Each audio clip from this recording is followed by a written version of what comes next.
Hello and welcome to the Fishing Guide Podcast. Hot topic, hotter than what the weather is right now. We're talking about forward-facing technology. And we happen to actually have three very bright, good, strong anglers here that are going to talk about forward-facing technology, what they think about it, how they're dealing with it, and how they're going to deal with it come their tournament circuit that's just getting ready to start. So the University of Arkansas Bass Club's here, and they are going to talk about it. So we'll just start with you, Hunter. What do you think about forward-facing technology? Man, it's been a big change in the bass fishing world. When I first started bass fishing just a few years ago, I didn't have it. Had no clue what it was, And here recently, ever since, things started being, publicized more, of the active target and the live scope and everything else. It's been a big deal. And I actually got mine a couple years ago and started learning on it. And man, I mean, the strides, the difference it makes between having it and not having it is just, it's insane. Right. I mean, it's crazy. Hunter, or Brooks, tell us, how many guys do you think are anglers on your team have that? Half of them? I would say at most half. It's kind of it's an expensive thing to get into, especially as a college angler. Right. We have a couple sponsorships and stuff that can help us out with that, but as far as getting fully into all that technology, it's kind of tough for the average college angler. Right. And so that takes us to Mason. Mason, you have it on your boat? Yes, we do. You do? Yes, sir. Yeah. And so do you use it? Are you a big believer? A lot. You learn a lot when you're looking at it all day. You're like, if you're using it and you're watching them, you'll see them. You'll learn how they react. Yeah.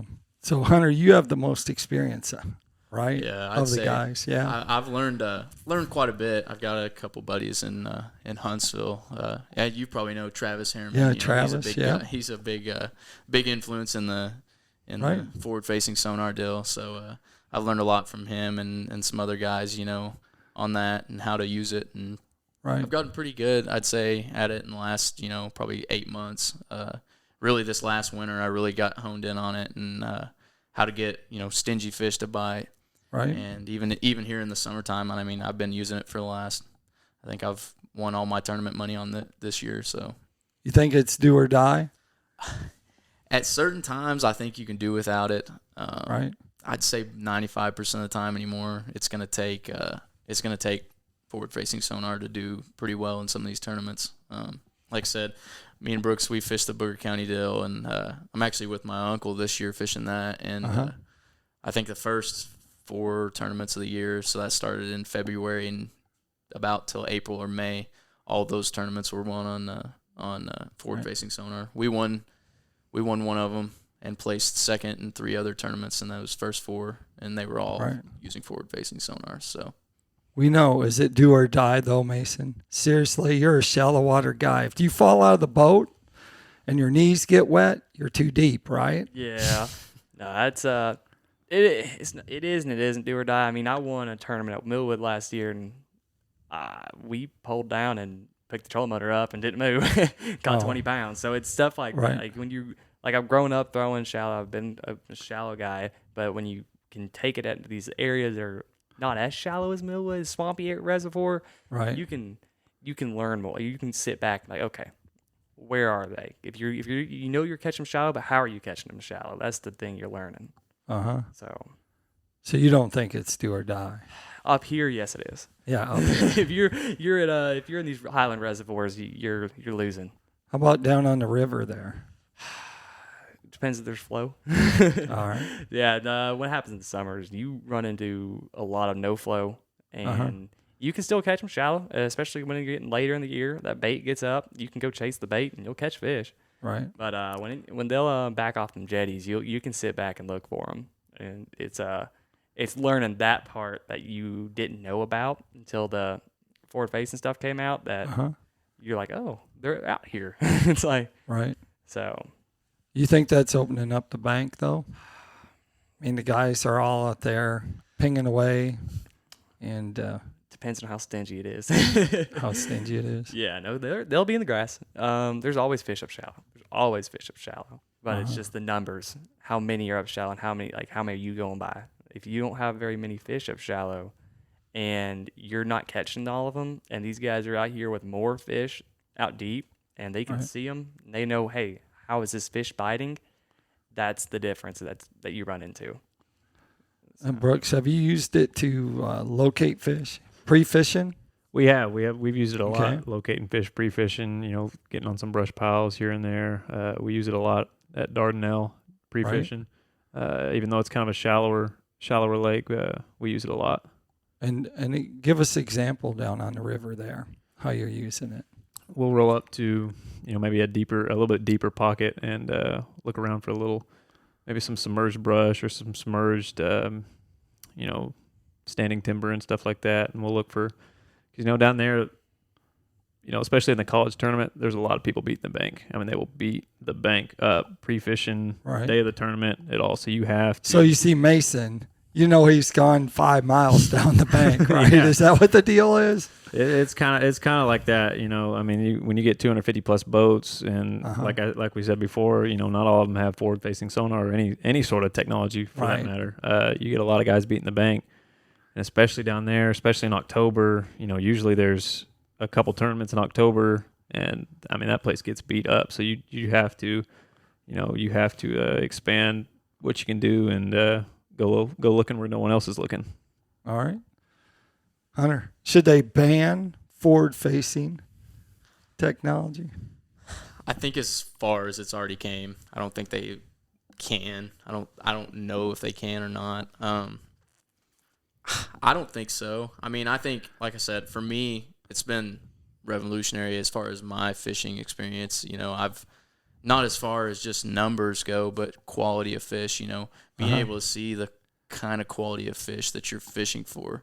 That's a big game changer for me. And and I've caught, like I said, a ton of fish off of it in the last year and a half or two. And so I don't know. I think that's a pretty controversial thing. I think a lot of people kind of teeter on that a little bit. Some people want to ban it. Other people don't because they like it so much. I'm kind of in the middle. I mean, I like it, but I think it does create an unfair advantage for people that do have it versus the people that don't have it. Maybe that's more in college where you don't have a job or you don't have the money or the backing to go out and get it.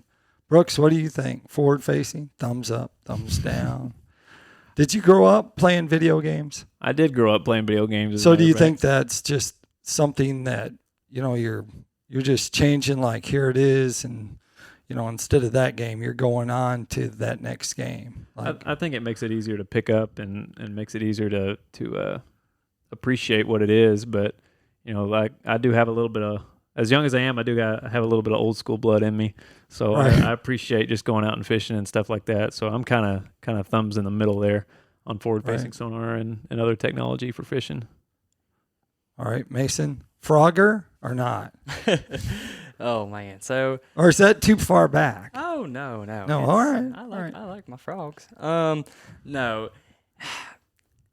You got sometimes when you think about it, you're like, especially up in these highland reservoirs, no one fish for these fish they're fishing for. It's like unless you're fishing for striper and you're trolling, you're chasing fish that no one's ever really fished for. Right. So these like, are suspended fish. Exactly. And you even like the roamers and stuff like that. You have these highland reservoirs, Beaver, Table Rock, Bull, Norfolk, Greers, even Washita does it. It's you realize that, hey, there's a lot more fish, but we were never fishing for them. So like at the end of the day, yes, they're catching more fish and they're staring at their screens all day, but the only really other people who figured out how to do this were mainly like the Canadians using the 2D when Gussie did all that stuff. And he did that with 2D before we even had live scope. He was doing the whole Demiki rig before even live scope came out. So it's those guys had it figured out. The 2D, I mean, we've always fished brush piles, but it's these fish out here that you've never fished before. I'm like, you can't get mad about it. Like you never even knew they were there half the time. So it's like I didn't even know they were there. And then now you're sitting back and you're looking, you're like, okay, we're going to figure these guys out. But it's that new group of fish that we haven't seen before, that haven't been beat to death by everyone forever, that those are the game changers, and I think that's what makes forward facing sonar, but they say a little easier, but you still got to catch them. It's Right. You still got to be accurate. You still got to figure out what fish it is. Basically, I think, and no one said Aaron Martins yet, but they should say Aaron Martins. Aaron Martins was beating everyone by using 2D sonar technology. That's how he was, like, basically you could say whooping on everyone, because probably in Aaron's mind, I know Aaron, probably in his mind, he's seeing like lines. He was probably seeing fish, because he lived offshore and stuff. And I think he would be, this is awesome. This is like, and he would be like, if he's still fishing, he would be phenomenal at it. He would have been ahead of everyone on that curve, because he already was placing on that. Yeah, for sure. So you have forward-facing technology. What are you going to cast to see? What's your favorite lure to cast to see when you're fishing it? And the question is also, do they allow Alabama rigs in some of your tournaments? They do or they don't? I think they do for most of every tournament that we have. Collegiate bass will, bass won't. MLF it will, based on the state rules. Yeah. Okay. So like Missouri would be three three hooks. Yep. Yeah. All right. So what's the lure? What's the lure of your choice? We'll let everyone answer this. So my wintertime, my go-to is the Demiki rig. I mean, all right. A little VMC Moon Eye jig head, 3/8 ounce, 3/8 ounce to 1/2 ounce, and some sort of shad shape, 4-3 inch, just a shad looking. Whether it be a swim bait, I kind of swap between a swim bait and a straight tail bait on there. As far as the wintertime goes, summertime it's always a big worm. I'm a big worm really? in the brush piles. Yep. Like 10-inch worms? Yeah, 10 or 12 inch. I really got into the 12-inch worm this summer. Really hammered them. It's a little intimidating throwing it, but big fish love it. We could go in the fishing closet and get you out some 15-inch coach whips by Cream Lures. You'd probably like that. Oh, dude, I wouldn't be afraid to try it. For sure. There you go. For sure. Yeah, I know someone who won a big tournament on Toledo Bend recently on a big coach whip. Yeah. What would you throw, Brooks, if you had your opportunity to fish and really see them and catch them using it? Oh, the first thing I've always picked up is a little 2.8 inch Kitech, right? Fat impact with a 1/4 ounce head probably, and that's pretty much year round. And then in the summertime, we like to throw the big worms on the brush piles stuff. Yeah, oh yeah. You can't get away from them. They're from Huntsville. They're going to throw a big plastic worm. That's right. Mason, how about you? Well, I guess I got 3 that I would throw. All right. And it's a shaky head. Right. Probably a yum dinger on the back. Okay. Drop shot with a straight tail worm and a crankbait, because I can watch them. I'll watch them chase the crankbait and then go back in with the other 2. Right. But, yeah. Is that because you're down in the river? Or you like the river? And Yeah, you can follow. You can see how they react to certain baits, and you can get back up in there with the other slower baits. And even the deep stuff, I'll fish brush piles with the drop shot, especially because I can see what's in the pile, and we gonna pick them apart. But all right, so you found your favorite lure. Can you always get them to bite? Because apparently everyone that I'm starting to listen to, they say that y'all catch every fish with forward-facing technology. Everyone you see, you catch. I wouldn't say everyone, but there's a pretty good percentage that I've been really stingy as far as trying to figure them out and figure out why fish won't bite at certain times. And sometimes, I mean, it's pretty apparent that you're just not going to get a fish to bite. But I have had several opportunities to catch fish where I thought, there's no way I'm getting a bite. And then throw it, work your bait a little differently, hit them from a different angle, and they end up biting. So I think it's the forward-facing deals definitely taught me a little bit on as far as making different casts and working your bait different to get, trigger some different bites. Yep. Do you think it's going to be here forever, Brooks? It's not going away. It won't be banned. And it's only going to get more improved. It's not going away. It's only going to advance. So like anything else. Won't be a problem, will it? Will it, Mason? I wouldn't say it'd be a problem, but the fish will get smarter. We just got to get smarter.